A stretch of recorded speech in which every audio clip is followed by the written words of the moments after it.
Which nickname does Trump hate the most? Giving nicknames to others is a special hobby of mine.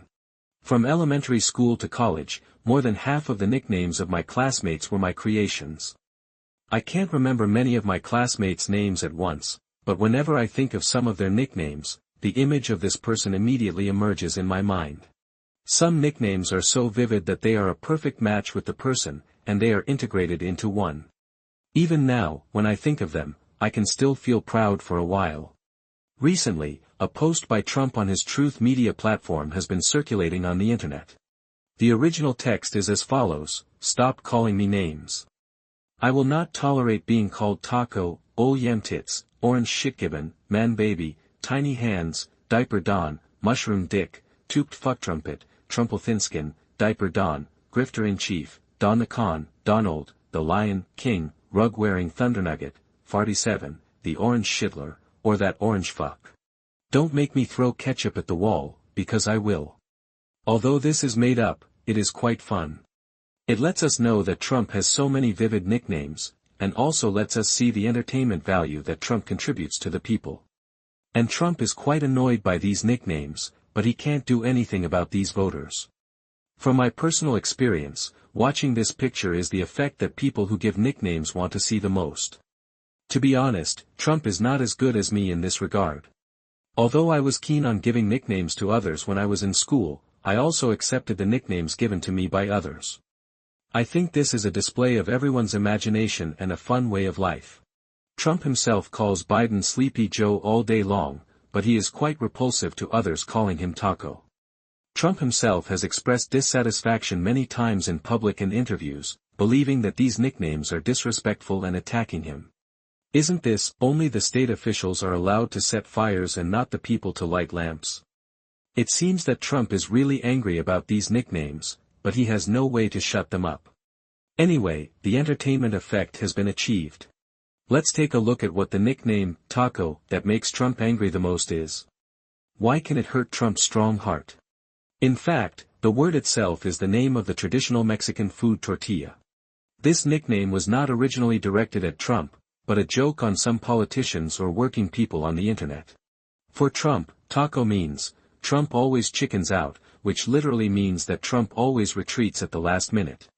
We understand it as soon as we hear it, which means that Trump is strong on the outside but weak on the inside, and is just a mouth cannon. The emergence of this nickname is mainly aimed at Trump's much thunder but little rain, or back and forth attitude in some policies, especially on tariffs and trade issues. To put it in a more vulgar way, it means, he is very pretentious in front of everyone, but he stops when it comes to the critical moment. For example, he may make very tough remarks or threats first, but he will definitely ease up, compromise or even give in the subsequent actual actions. Many people think that the nickname Taco is quite vivid, probably because it seems to point out a pattern. Trump likes to use a very tough attitude to exert pressure or negotiate, but when faced with a real economic or political backlash, or when he realizes that tough measures may bring unbearable consequences, he will immediately stop when he sees the good or quietly change his strategy. Christian DiClemente, a fixed-income portfolio manager at AllianceBernstein, has a more detailed view on whether Trump really always retreats at the last minute. He believes that the situation we will eventually see may not be far from his promises during the campaign, so is he always retreating? I would not say so absolutely. Christian DiClemente believes that Trump wants to rebalance the economy without pushing it off a cliff, and we are now observing this process in real time. I think Trump's ideas are well thought out, and some of them are improvisational. His interpretation points out two major characteristics of Trump's policies, which I understand as unpredictable, but bounded. The word taco perfectly describes Trump's perceived weakness.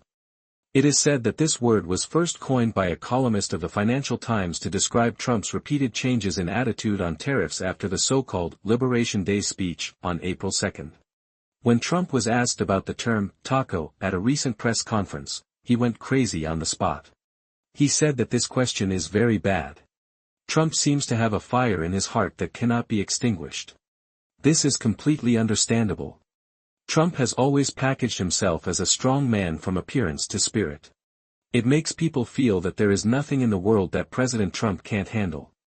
This great, glorious and correct image was destroyed by Taco. How can he maintain his glorious image in the future? In any case, it feels quite fun. In addition to Taco, let me share with you this interesting in-depth report published by Reuters on May 30th, about some labels given to Trump by American society. President Trump has been in office for more than 4 months in his second term. He likes to use MAGA to make America great again and MAHA to make America healthy. These catchy abbreviations summarize slogans or policies. Now market observers have followed suit and created a lot of Trump abbreviations for their own use, which are quite popular in the trading circle. For investors, Trump abbreviations can be understood as an alternative barometer of market sentiment and strategy. This article from Reuters points out that these newly released abbreviations, even if they do not directly correspond to a specific trading strategy, can accurately capture some important characteristics of the market in the Trump era. For example, when traders generally feel volatility and uncertainty, they will associate this situation with Trump's style and weigh it. Some line labels are indeed linked to some investment strategies. These strategies are mainly arbitrage from Trump's economic and trade policies and his international relations goals. Some abbreviations are a teasing interpretation of the possible economic impact of Trump's policies, such as his policy U-turns that change at any time.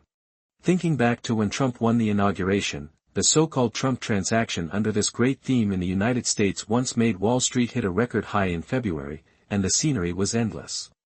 But now, as people are more and more concerned about his tariff policy, the stock market, the dollar and U.S. Treasury bonds are feeling the pressure. The old Trump deal is rarely mentioned now. Instead, the most popular taco deal on Wall Street is a market strategy that takes advantage of Trump's habitual behavior of retreating at the last minute, buying when the market is intimidated and waiting for Trump to admit defeat. For example, Trump announced a 50% tariff on the European Union, and the market plummeted immediately. At this time, buy, and 48 hours later Trump indeed announced the postponement of the tariff policy. This operation can be said to have been tried and tested in the past few months, which is somewhat similar to my previous analysis of changes in investor sentiment. In fact, they can all be understood in this way, although it is uncertain, there are boundaries. A strategic analyst named Art Hogan mentioned that a word that was once very popular after the election was called YOLO. You only live once, you only live once. It seems to encourage everyone to make extraordinary risky investments under a concentrated investment theme, such as chasing high-risk targets such as cryptocurrencies. This is considered part of the characteristics of Trump's early transactions. However, Art Hogan also said, although the word YOLO has been popular for a while, it runs counter to all traditional investment advice. So what are the abbreviations that have been popular in the investment circle in recent weeks? One is MEGA, Make Europe Greater Again. The word MEGA was actually proposed last year to discuss the issue of Europe's competitiveness. This spring, it became popular again, mainly to describe the sudden surge in investors' interest in the European market and capital inflows. Why is Europe suddenly favored? This is directly related to Trump's bombshell of Liberation Day tariffs. Against the background that the United States waiving of the tariff stick may cause an escalation of global trade frictions, European stock markets have performed well and attracted the attention of investors. The word MEGA is not only a parody of MAGA, but also reflects the phenomenon that Europe's relative attractiveness has increased due to specific events, such as U.S. trade policies, in global capital allocation, attracting some capital inflows. Then the next word is MAGA, which is not Trump's original MAGA. Its full name is Make America Go Away, Let America Go Away and Don't Get Involved. This is an ironic borrowing of his slogan. This variant of the saying first appeared in response to Vice President Vance's brief and fruitless visit to Greenland. It reflects the boredom and even resistance of some international investors to certain policies or gestures of the United States. Then there is a label called FAFO, Fuck Around and Find Out, which means that you can try to mess around. If you don't commit suicide, you won't die. The abbreviation FAFO actually predates Trump's inauguration. It has become increasingly popular in conversations in the trading circle. It is used to capture the violent fluctuations and chaos brought to the financial market during Trump's decision-making process. Although the word FAFO is vulgar, it vividly shows the rogueness of market participants when facing highly uncertain and potentially destructive policies. In response to the above labels, the White House denounced them as stupid and emphasized the government's achievements. White House spokesman Kush Desai responded in an email that these stupid acronyms just show how those unserious analysts continue to embarrass themselves by mocking President Trump and his agenda. He also emphasized that President Trump's agenda has brought multiple employment and inflation reports that exceeded expectations, trillions of dollars in investment commitments, a historic UK-US trade agreement, and rising consumer confidence. On the one hand, the White House's statement refuted the negative interpretation in the market, and on the other hand, it actively shaped and emphasized the achievements of this government and tried to control the discourse. This Reuters report actually reveals a deeper problem. Under the governance of President Trump, a leader with a unique style and frequent unexpected policies, the traditional market analysis framework and communication methods seem to be facing challenges. Whether it is Taco's ridicule of policy swings, Mega's summary of changes in capital flows, or FAFO's description of the chaotic state of the market, they are not just jargon or word games between traders, but also a concentrated expression of market sentiment. They convey the market participants' perception and expectations of the current policy environment and their corresponding attitudes in a vivid and even somewhat vulgar way. In the past, market analysis may rely more on the rigorous data interpretation of complex economic models and professional reports of institutions, but in an era where a 180-degree turn may occur in a short period of time under the policy of Twitter live broadcast, these traditional analysis tools seem to be a bit powerless. These flexible and catchy label abbreviations that can quickly capture core emotions can become an effective way for market participants to quickly communicate and form consensus, even if a negative consensus is formed. In my opinion, the phenomenon of these Trump abbreviations reported by Reuters is indeed very worth pondering. It can be used as a topic of entertainment for the general public, turning ridicule of Trump into a seasoning for daily life. It is also the emotional projection of Trump's policies among the people, which reflects the changes in people's confidence in Trump's new policies. We know that the United States is a place with freedom of speech. As the president of the American people, although Trump himself does not like these labels that belittle him, he has no way to change this situation. When Trump's policies encounter a big backlash during implementation, the volume of public booing will become louder and louder, and it will also be particularly harsh. Trump happens to be particularly concerned about this issue. I think it is a good thing from this perspective.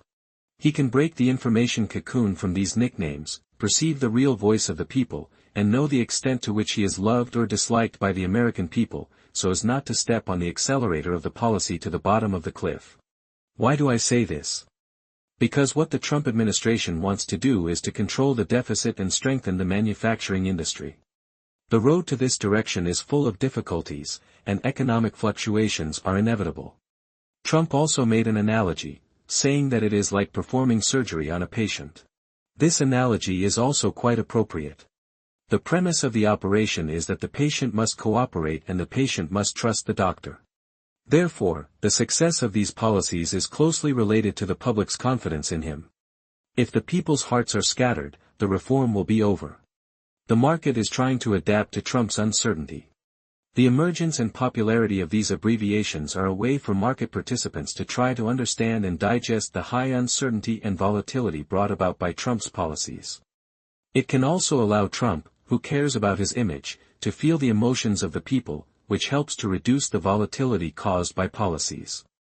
When the traditional analysis paradigm is difficult to fully capture the sudden changes in policies and the unpredictability of leaders' behavior, this channel that can connect the highest power with the people has come into being. It is a special channel for communication between those in power and the people, an emotional lubricant between the official and the people, and a signal light for the market to light up when it is groping forward in the current fog. The above content is very valuable for ordinary people to understand Trump's behavior, especially for market investors. Market news revolves around Trump all day long. Trump's unpredictable but bounded characteristics can provide some opportunities for arbitrage. But in any case, words like taco capture the dramatic contrast in his behavior pattern and are indeed a wonderful nickname.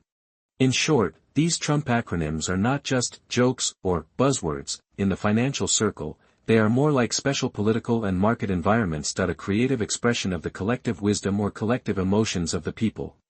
They act as a barometer of market sentiment in an unconventional way, and an attempt to find some order and meaning in uncertainty. Whether this phenomenon will continue in the future, or even evolve into more labels, depends largely on changes in environmental policies. For investors, understanding the true meaning and market logic behind these labels may be more important than remembering the labels themselves. That's all for today's content sharing. Thank you for your company.